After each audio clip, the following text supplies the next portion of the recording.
Hello everyone, आज के इस वीडियो में बात करने वाले हैं उन स्टूडेंट के बारे में जिन लोगों का एडमिशन हुआ है एएमयू सेल्फ फाइनेंस लिस्ट 2 में। स्टूडेंट्स, आपको पता होगा कि एएमयू सेल्फ फाइनेंस की जो फर्स्ट लिस्ट आई थी उसमें बहुत सारे लोगों का एडमिशन हो गया था और उसके बाद क्या हुआ था कि कुछ सीटें वैकेंट थी। उसके बाद बहुत सारे लोगों का रिजल्ट आया, उसमें नाम आया। उसके बाद क्या हुआ कि उन लोगों ने काउंसलिंग किया। काउंसलिंग के बाद आपका पेमेंट हो चुका है।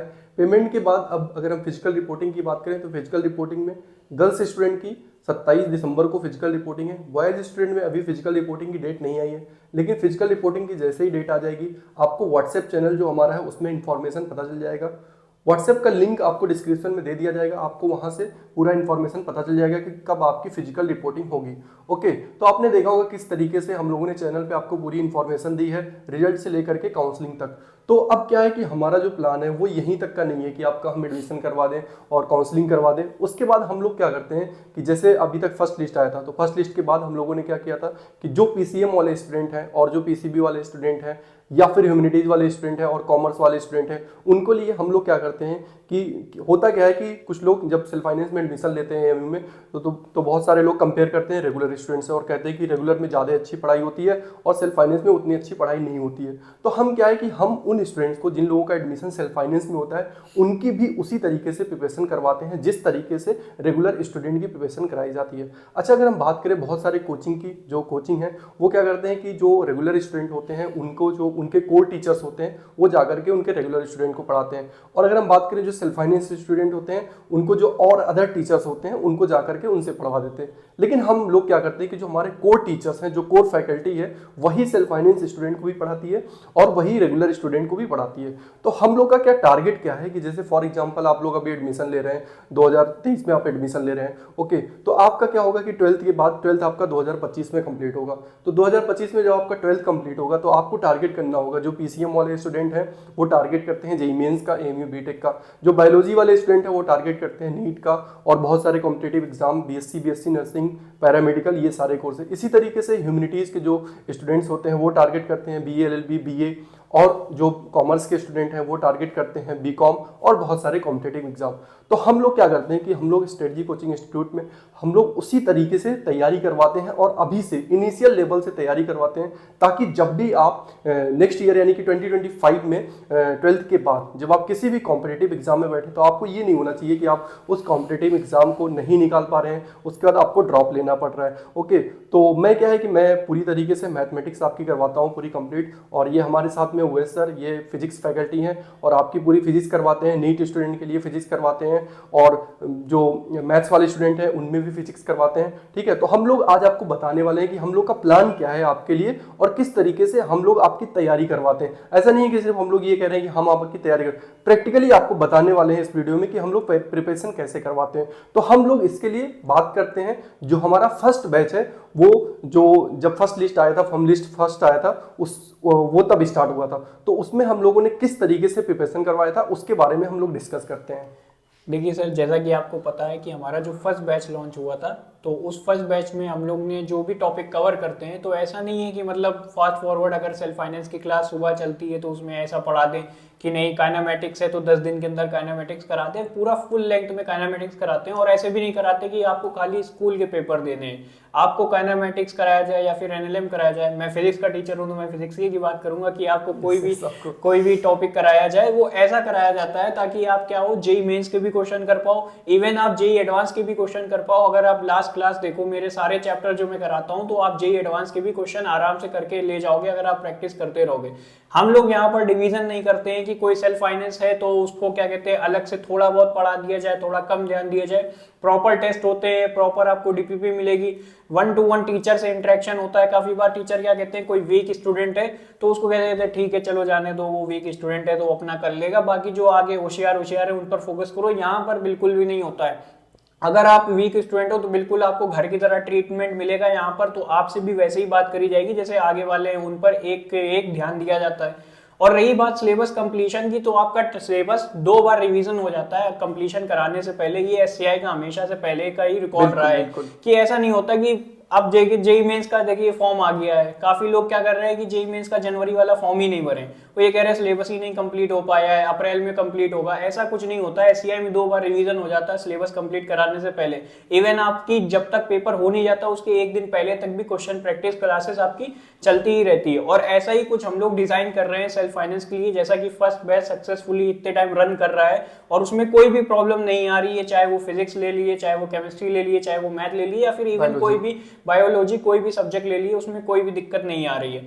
1 to 1 आपको डीपीपी मिलती है, हर एक चीज। हम लोग का मिशन ये है कि अगर कोई बच्चा हमारे पास क्लास 11th में आ रहा है, अब वो 9th हाई स्कूल नया नया पढ़ के आएगा, तो हम लोग ये सोच रहे हैं कि उसको बिल्कुल फाउंडेशन से ऐसी तैयारी कराई जाए ताकि आप लोग जैसे इंटर हो और इंटर के साथ साथ अपना 12th का बोर्ड दीजिए और उसके बाद सीधे सीधे आके आप जेई मेंस में अच्छी रैंक ले आइए और आप अपना अच्छा कॉलेज सिक्योर कर लीजिए। क्योंकि ड्रॉप लेना सर आसान काम नहीं होता, ड्रॉप लेने के बाद बच्चा बहुत परेशान हो जाता है, 1 साल बर्बाद करना, गैप आ जाता है। ऐसा नहीं कि ड्रॉपर को बुरा बोले, लेकिन मैं ये कह रहा हूँ कि आपके पास इतने टाइम गोल्डन पीरियड है, आपको ज्यादा पढ़ाई भी नहीं करनी पड़ेगी। आप नॉर्मल आइए, क्लास करिए, क्लास के बाद थोड़ा बहुत रिवीजन कर लीजिए और जैसा टीचर गाइड करता जाए पर्टिकुलर सब्जेक्ट में, हर एक सब्जेक्ट की स्ट्रेटजी अलग होती है, तो जैसा टीचर गाइड करता जाए आपको बस वैसे ही फॉलो करते रहना है। और मैं आपको गारंटी श्योर शॉट कह के यहाँ पर बोल सकता हूँ कि आपका सिलेक्शन होके रहेगा, चाहे वो बीटेक एंट्रेंस हो, चाहे वो नीट हो, चाहे वो जेई हो। बस आपको आके रेगुलर क्लासेस करनी है और जो टीचर गाइड करना है वो करना है। और जैसा कि आप सब जानते हैं, जो सेल्फ फाइनेंस का फर्स्ट बैच चल रहा है सक्सेसफुली, वो तो रन कर ही रहा है और फर्म लिस्ट लास्ट आ चुकी है। तो उसके लिए आपने जो आगे भी बच्चों की क्वायरीज आ रही थी कि सर हमारा तो सिलेबस छूट गया है, हमें सेल्फ फाइनेंस की ज्वाइन करनी है, तो बिल्कुल आप टेंशन ना लीजिए, आपके लिए फ्रेश बैच 10 जनवरी से लॉन्च हो रहा है सेल्फ फाइनेंस का। और आपका सिलेबस भी जो फर्स्ट बैच है उसके साथ ही कवर होगा। आप चाहे एक्स्ट्रा क्लास लगानी पड़े, चाहे जो भी लगानी पड़े, वो हमारी प्रॉब्लम है, हम देख लेंगे, लेकिन आपका सिलेबस 2 बार रिवीजन होके रहेगा। हर एक पेपर से पहले आप जो भी देते जाएंगे एक सिस्टमैटिक वे में तैयारी होगी। ओके और हम लोग का जो सब्जेक्ट प्रिपरेशन, सब्जेक्ट कंप्लीशन का जो तरीका है वो बिल्कुल भी ये नहीं है। अच्छा, ज़्यादातर लोग क्या करते हैं कि साल भर, यानी कि अगर फॉर एग्जांपल आपके पास 1 साल है तो 1 साल में क्या करते हैं कि 6 महीना बहुत ही आराम से पढ़ाते हैं। ओके, उसके बाद क्या होता है कि जब आपका एग्जाम आने वाला होता है उसके 2 महीना पहले क्या होता है कि शुरू के जो 6 मंथ 8 मंथ होते हैं उसमें जो है जो सिलेबस उनका कंप्लीट होता है वो अराउंड 25% कंप्लीट होता है और बाकी के जो 2 मंथ होते हैं उसमें वो पूरा का पूरा सिलेबस कंप्लीट करवा देते हैं। अच्छा, तो हमारा क्या प्लान है कि हम जितने भी स्टूडेंट्स हैं, चाहे हम बीटेक बैच की बात करें या फिर नीट बैच की बात करें या फिर हमारे जो 11 सेल्फ फाइनेंस वाले स्टूडेंट हैं, इन लोगों का हम लोग पहले से ही टारगेट करके चलते हैं कि इनको इनके एग्जाम्स कब हैं, इनको टेस्ट कब देना है और इनके जो फाइनल एग्जाम होने वाले हैं वो कब है, और उसके पहले हम लोग जो अपना पूरा सिलेबस है वो किस तरीके से कंप्लीट करवा सकते हैं और रिवीजन किस तरीके से करवा सकते हैं। ये नहीं है कि भाग दौड़ करनी है हमें कि अरे नहीं अब तो एक्स्ट्रा क्लास लग रही है, उधर आपके असाइनमेंट मिल रहे हैं और आपकी फिर इधर से एक्स्ट्रा क्लास लगनी हो रही है। इस तरीके से हम लोग बिल्कुल भी नहीं कराते हैं। आपके जो सब्जेक्ट्स हैं स्मूथली आपके एग्जाम के 1-2 महीना पहले ही पूरी तरीके से आपको कंप्लीट करके दे दिया जाएगा और रिवीजन भी स्मूथ तरीके से कराया जाता है। ऐसा नहीं है कि रिवीजन में क्या हुआ कि हाँ हमने ये पढ़ा दिया था, ये पढ़ा दिया था, ऐसे करके हम लोग इस तरीके से रिवीजन नहीं, रिवीजन भी प्रॉपर पूरे गाइडेंस के साथ कराते हैं। और रिवीजन में क्या करते हैं हम लोग, कुछ ऐसे क्वेश्चंस जिससे टॉपिक कवर हो सकता है उस क्वेश्चन को भी रखते हैं रिवीजन में, ताकि जो एक रिवीजन का प्रोसेस होता है वो भी आपके लिए कंप्लीट हो जाए। ओके, काफी लोग क्या सोचते हैं, रिवीजन को ये समझते हैं कि जैसे मैंने एनएलएम पढ़ा दिया तो मैं अब फिर से बताऊंगा force is equal to mass into acceleration. हाँ, मैं आके वो बताऊंगा force equal to mass into acceleration, लेकिन उससे आपकी नॉलेज नहीं बढ़ेगी या फिर आपकी प्रैक्टिस स्किल नहीं बढ़ेगी। रिवीजन का मतलब होता है कि आप क्वेश्चन के साथ रिवीजन करो। बहुत सारी जगहों में लोग क्या करते हैं, पूरा आगे थ्योरी का आपको 4 पन्ने की डीपीपी पकड़ा दी है और फिर उसके बाद आप वो रट लो और वो हो गया रिवीजन अपने नोट्स को। नहीं, यहाँ पर क्या होता है आपके लिए पर्टिकुलर, जैसे मैंने एनएलएम पढ़ाया है तो 50 क्वेश्चन का एक क्वेश्चन बैंक बना के लाऊंगा और 3 घंटे के अंदर वो 50 के 50 क्वेश्चन पर्टिकुलर जितने भी आपने टॉपिक पढ़े होंगे, एक्सेलरेशन ट्रिक ले लो या फिर टेंशन ट्रिक ले लो या फिर मास ले लो, जो भी जिससे यहाँ पर चेंजमेंट आता है, मोमेंटम ले लो, सारी चीजों का यूज कैसे करना है। इवन आप अब 11th-12th में आ गए हो तो आपको एप्लीकेशन पार्ट में ज्यादा ध्यान देना है कंपेयर टू आपका जो थ्योरेटिकल पार्ट है। आप हाई स्कूल तक थे तब तो आप थ्योरी लिख के आते थे, लेकिन अब ऐसा बिल्कुल भी नहीं होने वाला और काफी बच्चों के नंबर भी इसीलिए गिर जाते हैं। लोग कहते हैं 11th-12th टफ है, टफ नहीं है, 11th-12th प्रैक्टिकल है, आपको एप्लीकेशन पार्ट उसका आना चाहिए, अप्लाई करना आना चाहिए। तो यहाँ पर रिवीजन ऐसे नहीं होता कि आपको थ्योरी पढ़ा दिया, थ्योरी तो पढ़ाई जाएगी, आपको पूरा कंसेप्ट पढ़ाया जाएगा, लेकिन रिवीजन जो यहाँ पर होता है बिल्कुल यूनिक वे में होता है। आपने यहाँ के पहले कहीं रिवीजन ऐसा देखा नहीं होगा जो यहाँ पर होता है। आप चाहे फॉर्मल एससीआई के स्टूडेंट से पूछ लीजिए जाके कि यहाँ पर रिवीजन किस तरीके से होता है, तो वो आपको बता देंगे, चाहे क्रैश कोर्स हो चाहे रिवीजन बैच हो। और अगर हम बात करें जो एक मिथ बना हुआ है, जो बोर्ड के स्टूडेंट होते हैं, फॉर एग्जांपल 11th और 12th में होते हैं, तो वो लोग क्या करते हैं कि जहां पे भी जाते हैं, कहीं पे भी कोचिंग ज्वाइन करते हैं, तो उनको क्या किया जाता है कि बहुत अच्छा फील कराया जाता है, एनसीईआरटी पूरा करा करके उनको कॉन्फिडेंस दिलाया जाता है कि देखो तुम एनसीईआरटी कर ले रहे हो एक एक क्वेश्चन, और तुम्हारा जो है 100 में 100 आने वाला है। अच्छा, अगर आप एनसीईआरटी कर लेते हैं तो क्या आप कोई कॉम्पिटेटिव एग्जाम निकाल पाएंगे? क्या आपने कभी सोचा है कि एनसीईआरटी आपके लिए इनफ है? तो हम लोग क्या है कि हम लोग ये बिल्कुल भी नहीं सोचते कि आपको अच्छा लग रहा है या बुरा लग रहा है, ये हम बिल्कुल भी नहीं सोचते हैं। हम उस लेवल तक आपको ले जा करके पहुंचाते हैं जो एक्चुअल में लेवल है जेईई मेंस का और एएमयू बीटेक का। ऐसा नहीं है कि जो 11th में स्टूडेंट है अभी उसको हम 11th का सिर्फ करवाएं, और उसको ऐसा नहीं है कि बिल्कुल हम जेईई मेंस का नहीं करवा सकते। फॉर एग्जांपल अगर हम किसी चैप्टर की बात करें, कॉम्प्लेक्स नंबर की बात करें, सीक्वेंस सीरीज की बात करें, कोऑर्डिनेट ज्योमेट्री की बात करें, ये हमारा चैप्टर 11 का है और इससे question AMU BTech JEE mains में पूछे जाते हैं। तो अगर आप वो चैप्टर पढ़ ले रहे हैं तो क्या आपसे जेईई मेंस का क्वेश्चन और एएमयू बीटेक का क्वेश्चन बन रहा है कि नहीं बन रहा है? यहाँ पे तो क्वेश्चन मार्क ये है। लेकिन क्या है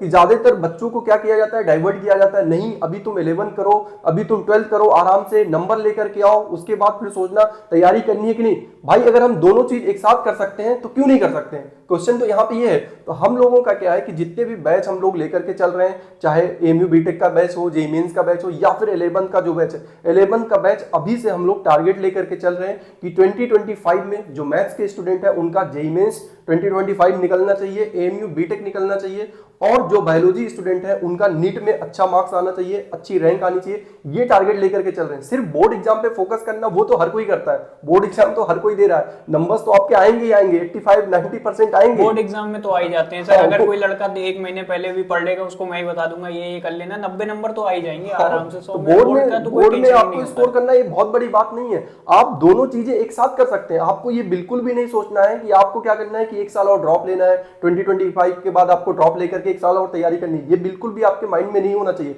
और इसी के लिए यही प्लान लेकर के हम लोग आए हुए हैं कि आपको क्या करना है। अभी आप जैसे ही 11 में एडमिशन लेते हैं, फर्स्ट डे से आपकी प्रिपरेशन स्टार्ट हो जाएगी 2025 के लिए। चाहे आप मैथमेटिक्स के स्टूडेंट है, बायोलॉजी के स्टूडेंट है, जो ह्यूमैनिटीज के स्टूडेंट है उनके लिए भी, और जो कॉमर्स स्टूडेंट, चारों स्ट्रीम के लिए अपना अलग अलग बैच चल रहा है। तो जितने भी लोग बैच ज्वाइन करना चाहते हैं, बैच के बाद क्या होगा कि आपको पूरा गाइडेंस भी मिलेगा। ऐसा नहीं है कि हम लोग आकर के आपको पढ़ा रहे हैं, पढ़ाने के बाद फिर आपसे जो है कोई बात भी नहीं हो रही है 1 महीने तक, पूरा गाइड भी करेंगे किस तरीके से आपको आगे चल करके जो मैथ्स के स्टूडेंट है उनको गाइड करते हैं, किस तरीके से आपको जेईई मेंस का टारगेट करना है, फॉर्म वगैरह, इसके बारे में भी आपको अपडेट मिलता रहेगा।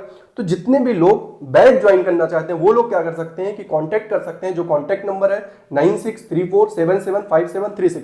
अगर हम बात करें कोचिंग के एड्रेस की, तो कोचिंग का जो एड्रेस है वो प्राइम लोकेशन पे है, यानी कि जो गर्ल्स कॉलेज है, एएमयू गर्ल्स स्कूल, वहां से भी बहुत पास में, यानी कि सेंटर में है बिल्कुल। एएमयू गर्ल्स स्कूल और बॉयज स्कूल दोनों से सेंटर में ही है। तो जितनी गर्ल्स स्टूडेंट है वो लोग भी आकर के ज्वाइन कर सकती हैं। और जो कोचिंग का एड्रेस है वो है बॉम्बे मर्सेंटाइल बैंक, दोधपुर, अलीगढ़। और मैंने आपको कॉन्टेक्ट नंबर ऑलरेडी बता दिया था। कॉन्टेक्ट नंबर आपको कॉल करके आप कोई भी क्वेरी कर सकते हैं एडमिशन से रिलेटेड। कॉन्टेक्ट नंबर है 9634775736। और इसी तरीके से आपको हम आगे अपडेट करते रहेंगे। अभी फॉर्म लिस्ट 2 नहीं आई है, उसके बारे में आगे आपको अपडेट मिल जाएगा। Okay, thank you. तब तक पढ़ाई करते रहें। All the very best. Okay, thank you.